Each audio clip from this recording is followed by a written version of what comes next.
change in job description and therefore classification. I don't know if Council President Lehman wants to comment. I think we're pretty familiar. Okay. Unless there's no further discussion, I'll go ahead and call the vote to recommend passing this ordinance tonight. All those in favor signify by saying aye. Oh, I just want to make a comment. This is something that was anticipated in our last year's budget. Money was put in last year's budget, as we'd already were having that discussion at that time, and we discussed it in the budget process, so we put that money in. I just want to, this isn't kind of in the middle of a budget cycle kind of move. We tried to get this done last year. Yeah. Yeah, Terry, thank you. You're very right about that. Thank you for bringing that up. So again, committee members, all in favor of recommending passing this ordinance tonight, signify by saying aye. Aye. Opposed? I'll bring that forward tonight with a unanimous recommendation for approval. Our second item is similar. Again, it has to do with reclassification, this time in the Executive Department. It's an ordinance to amend the 2014 budget due to restructuring the Executive Department, resulting in elimination of one position and reclassification of two other positions. Again, Ms. Klemanski or the Mayor? Yes, thank you. It's the elimination of a position in the Executive Department, so that's going to reduce costs in the Executive Department. And while we are doing that, we are elevating to the existing positions to better meet the needs of the Mayor in conducting the city's business. Councilmember Borneman. Yes. Weren't these two positions just reclassified last year? Yes, that's correct. Except that actually, the one position was reclassified last year. The other one is the one that's actually being eliminated. That's the community outreach manager. That position is the one that's being eliminated. The incumbent of that position is moving into the communications position. That's the one that is being reclassified. But both of the people who are affected, their positions were reclassified last year. That came in under the mayor as the mayor's second in command. So they were reclassified last year, and now we're wanting to do it again before the budget cycle hits. Why is it necessary to do it before the budget? Because I know you're eliminating one and you're saying you're savings, but it's costing more for those positions, and which will be a long-term carryover. So I'm curious why. No. Right. They are being eliminated because of the need. Well, the one is being eliminated because Janice moved to the library, and that was not something I anticipated. So we need to keep part of a community outreach person because that position will still be doing what it has done in the past for the mayor's office as far as Mayor's Neighborhood Advisory Committee and working with the neighborhoods. We are also, anything with numbers is you to do, okay. And we are also reorganizing the community development department in the city, which is something I wanted to do last year, and it looked like we were not going to be able to do that this year. That would be another elimination of a staff person in my office, except for one direct report. So if I can reduce the staff in my office and give better service to the city and pay people for the job that they are doing and save some money in some positions, because we are eliminating one position permanently, then I don't think I need to wait 6 months, because I think the benefits will happen now. And as the city had a quasi-city manager when I became mayor, and I decided that I was going to be responsible for the administration of the city, and the reclassification gives me the capacity to do that job and do it, I think, as well or better as I've been trying to do it now. Okay. I'm confused on the change from the deputy administrator, because there was a deputy administrator previous that you said you didn't need, but now you're elevating a position, and what added duties are going to go Well- with that? I think there's a misunderstanding. The last, That's why I'm asking. I Yeah. don't understand. yeah, the last, and I'll let Lorna get into some of the job description details.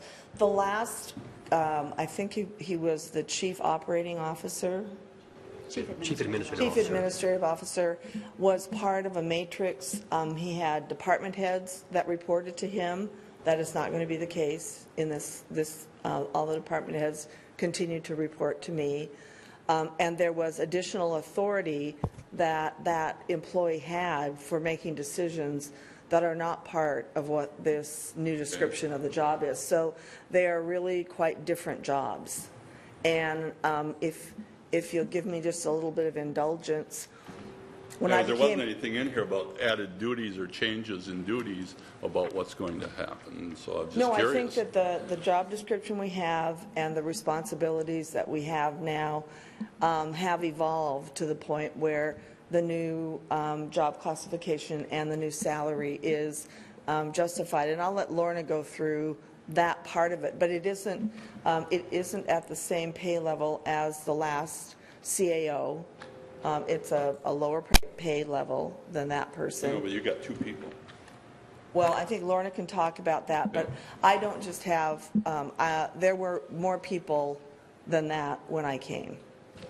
So, yeah, I only have two people, so I've eliminated one and almost another one. And I figured I didn't need 4 people, I needed 2 people, so that's what I'd like to do. So I'm passing along some information to each of you now. You'll be getting, one of them says Deputy Administrator 1996, and attached to that is Deputy Administrator 2014. You can see that with the exception of some changes in background checks and knowledge, skills, and abilities, we're essentially reverting back to the Deputy Administrator that there was in 1996 through 2014. After that, we went to the Chief Administrative Officer. That person acted more like a COO. And you're also receiving a copy of that job description. I think if you look at the difference between that one and the Deputy Administrator, you can see that there is a pretty significant difference. So this position is not going to have department heads reporting to or through it. The communications director will not be taking direction from it. He'll be supervising only a couple of administrative support staff people. I also provided some historical data regarding FTEs in the mayor's office starting in 2014, and you know, things kind of got a little big in 2008 when the waterfront folks were all included in the exec department. This proposed 2014 takes us back to 7 FTEs, but in the 2015 budget, the economic development manager will go back to the planning department and will be back to 6 FTEs, which is at or below where the mayor's office has been for the last 10 or 15 years.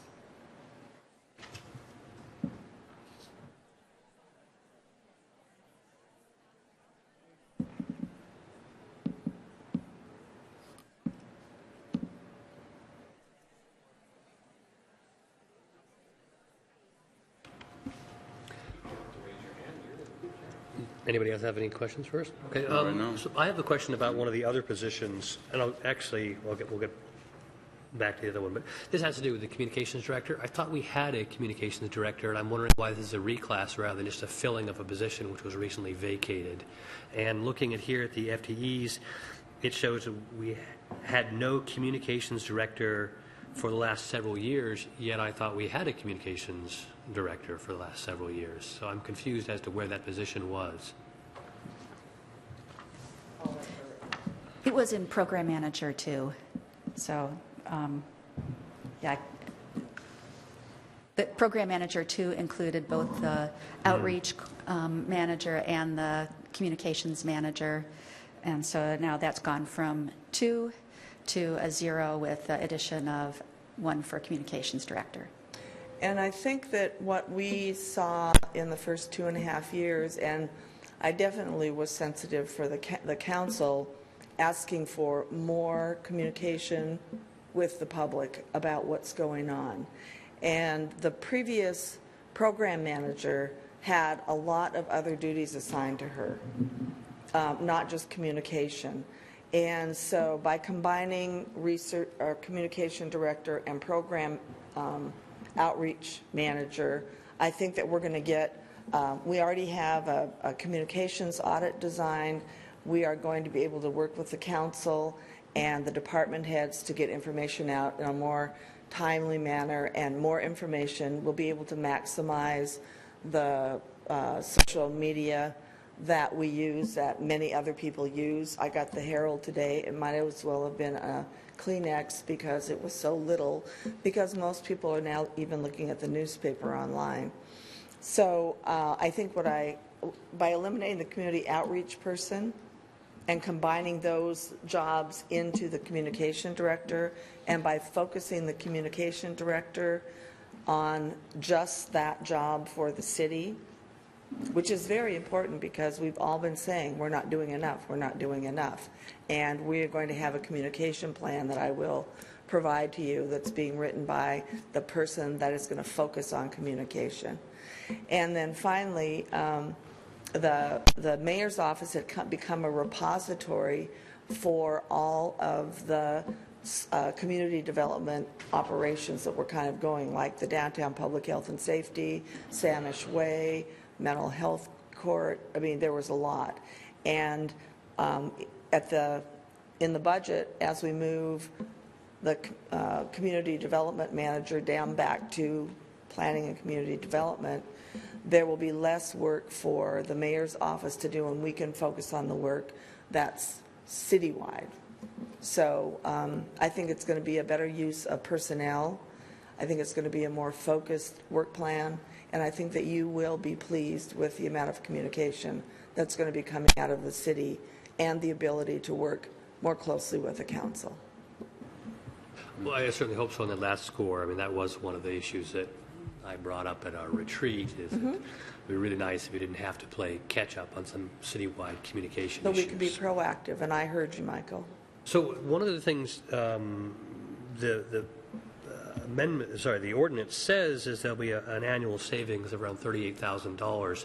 But won't there also be an offsetting increase in planning and community development, which is going to be more than $38,000?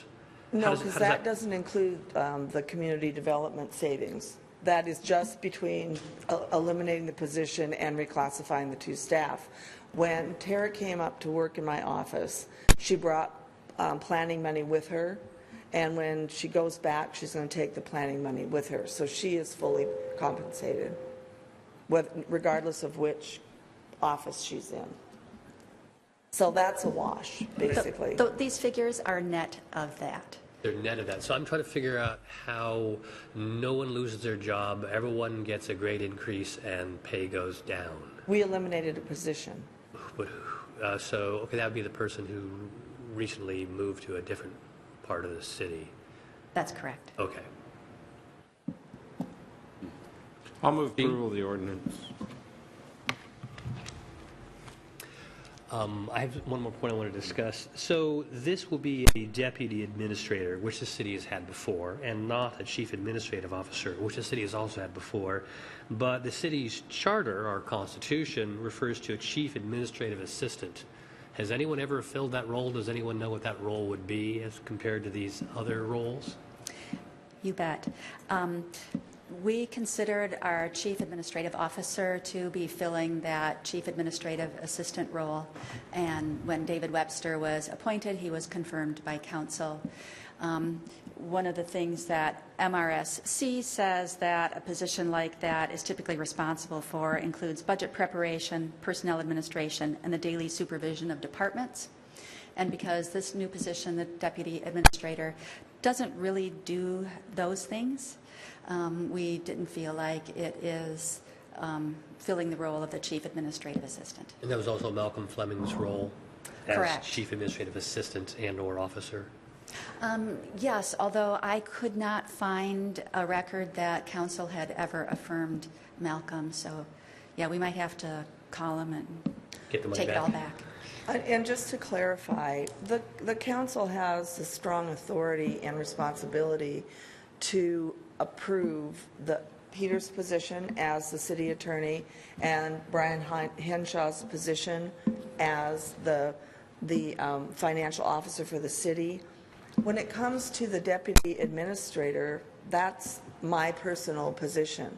That is not a position that is responsible to the city any more than the council staff's position is responsible to the city. And I think that's one of the biggest differences is Brian works for me, and he doesn't supervise anybody else like department heads and those type people or any of the other things that were mentioned that David did. So we have worked our way into what we believe is an accurate portrayal of the position that Brian holds.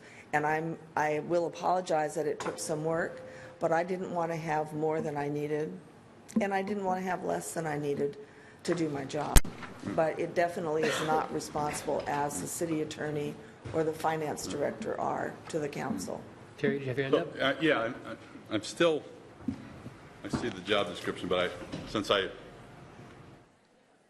never been clear of what the positions were to begin with, what additional duties are being added that we need to reclass again, because we just did it last year? And so that part I'm confused on, because we reclassed last year because of changing duties, but now we're doing it again. So what are the... First, there's Because it's not supervision. So, well, it's supervision of staff in my office. Yes, that's different. but that was going on before. No, not with that Okay, position. Okay. So that was different. And also, as I just said, we reclassified last year based on our best description of what the job was. And as we all know, because we have requested reclassifications, sometimes that evolves. And right now, with less people in the office, I need at least one more person that is going to be able to represent me when I can't be doing something but not making the decisions for me. So it is really an extension of, it is an increase in my capacity to do my job. And part of my job is not to micromanage everything. So I would respectfully request that we reclassify this job and allow me to continue to do my work. I'd appreciate it. Thank you, Mayor. So we have before us a motion to recommend approval of this ordinance this evening. Any further discussion on the ordinance? Are we ready to vote? All those in favor of recommending this ordinance tonight signify by saying aye. Aye. Opposed? No, I'll bring that forward with a mixed recommendation tonight. Thank you very much. We I go might on change my mind tonight, but right now I'm thinking about it. I'm thinking about it. Is this, 'cause I hadn't seen any explanation until now, I got to think about it. Yeah, I had an email exchange this morning with Ms. Klemansky, so we should have really CC'd the other council members on it. And I asked for these job descriptions over the weekend, so we'd have them before us. You 'cause- did. You sent. I got one. Yeah, but there was further communication between. Oh, yeah, whatever. So I've seen a bit more maybe than everyone else has on this. But I agree with you, Terry. I don't know. I think we take special interest in the executive department because we work most closely and directly through it. We have two more items. Both of these are related to public access television. The first of them is an ordinance appropriating funds from estimated ending restricted reserve in the Public Education and Government Access Television Fund, and to appropriate those funds for the Public Access Television Pilot Training Program and startup expenses. This is a request for $35,000 in total, $30,000 for training program expenses, and $5,000 in other startup expenses. I see before us Mr. Heinrich. Good afternoon, Brent Heinrich, Mayor's Office. You'll see two ordinances. This is per our recent action, I believe on the 21st, that we articulated we'd come back with some dollars for a training program that will be roll out later this fall, as well as some equipment purchases. That's the second ordinance. So I'd be happy to answer any questions about that, if you'd like. Move approval of the first ordinance? We have a motion on the first of the two budget amendments. Any further discussion? So this is for the training program and startup expenses, and just to anticipate, the next one will, as Brian said, be for equipment, I believe. That's correct. Appropriate funds for... So, any further discussion? Seeing none, all those in favor recommending this budget ordinance tonight, signify by saying aye. Aye. Opposed? She's on the committee. Okay. I'll bring it forth a unanimous recommendation this evening. Did you want to discuss Pinky had something, Pinky? I just had a question Please, Pinky, go ahead and ask your question now. Sorry I didn't see you. I'm curious what the training is for. Excellent question. Mr. Heimich? Yeah, so during the course of the discussions with the PEG working group and what we talked about a couple weeks ago is that what we wanted to do is offer a training program for people to learn how to create videos, produce videos, things of that nature, so that the product that they ultimately give us is, they're trained on how to use the equipment, they're trained on the types of file formats to submit, things of that nature. Thank you. That's what I was like. Is it for public? Is it for staff? But that's awesome. Sorry, it's for the public. That's right. Thank you. Perfect. Very good clarification. Thank you for asking that question, Pinky. So the second ordinance is an ordinance appropriating funds, again, from the estimated ending reserve of the same restricted different PEG equipment fund to appropriate funds for public access television pilot, including training program equipment and startup equipment. Could you, Brian, tell us what sort of equipment we're talking about? Cameras or more Cameras, than that's that? correct. We envision being able to have some equipment that the public can check out to use as they produce videos. Editing equipment? Or are these things edited on computers these days? Yeah, that's a good question. I know we've contemplated some software purchases, so perhaps that'll be part of the training program as we move forward. If there's a need for both the equipment from a hard equipment standpoint, as well as software, that these dollars could be used for that. Software license that they might have to use in-house? I mean, you have to restrict the license. Yeah, it's a good question. I don't think we're there yet as we contemplate the full rollout of the pilot program, how that actually takes place, but this will prepare us for that. And the fiscal impact for this will be $15,000 from that fund. Any questions from the committee?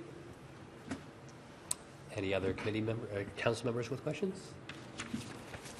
We're looking for a motion. Oh, move approval. We have a motion for approval of this budget amendment to bring forward tonight. All those in favor signify by saying aye. Aye. Opposed?